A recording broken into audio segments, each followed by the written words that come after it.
What's up, guys? Welcome back to another episode of the Craftavore Tastes. I'm your host, Max. And today we're getting into a beer from a brewery that I have never heard of. Big shout out to my guys at Cable Beverage in Bardonia, New York for hooking me up with this can. This is Revision Brewing Company's Jewel Box Northeast Style Hazy IPA. This is actually a new brewery. I had never heard of them before I came across this can. And figured I'd go ahead, pick it up, and create an episode and do a review for you guys. So, Revision Brewing Company. They are from Sparks, Nevada. And I was actually on their website, and Jewel Box is 100% Galaxy. So I am a big sucker for anything Southern Hemisphere hops, so I had to get involved in it. One thing I did want to mention, though, is that they call out it as a Northeast style hazy IPA. They actually had a whole section on their website dedicated just to hazy releases. So clearly they've jumped on board the train.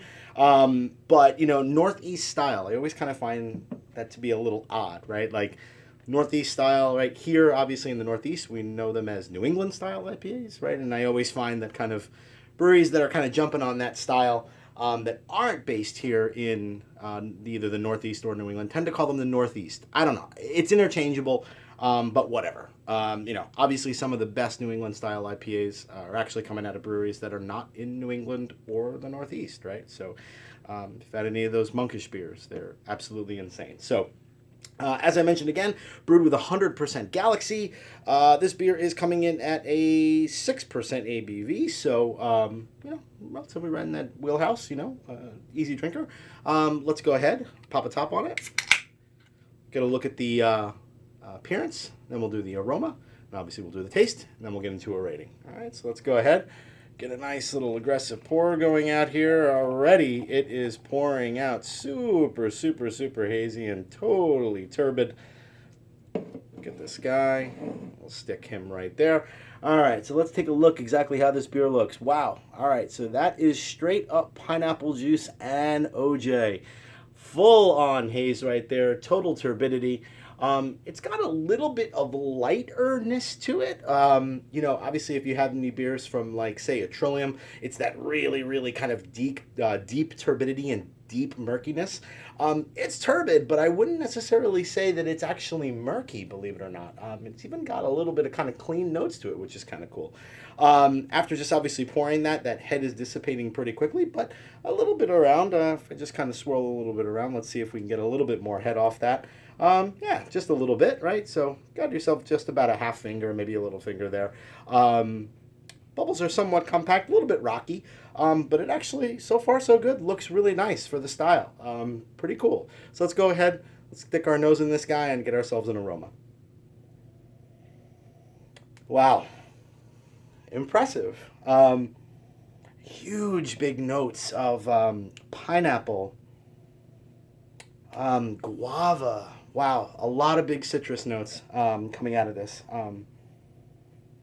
It smells excellent, actually. It smells really, really good. Again, big kind of pineapple notes, a tremendous amount of guava. There's even a little bit of apricot going on in there. You got to obviously have that mango on there on the back end as well. Smells really, really, really good. Smells super, super inviting. So far, so good. I mean, that smells great. Here we go. New England style, Northeast style IPA coming out of Nevada. All right, let's go ahead, give this one a taste. Cheers.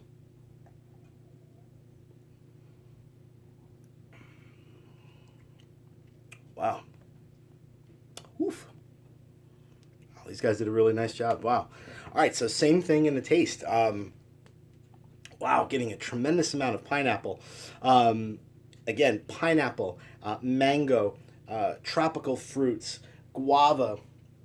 Mouth feels a little bit lighter than what I would expect. Obviously, at 6% ABV, it's a little bit, on the lighter range, right? So a lot of New England style IPAs are a little more 6.5, even maybe 6.7, even sometimes even 7% for beers at a Trillium. But so a little bit lighter on the mouthfeel than what I would expect for a New England IPA, but the taste is spot on, man. Wow. A tremendous amount of tropical fruits. Slight bit of bitterness there. It says on the can that it's got 35 IBUs. That's about right. It's got a little bit of lingering bitterness that's going on in the middle of the palate, but at this point, right now, 35 seconds later, it's completely dissipated. Dive back in for another taste.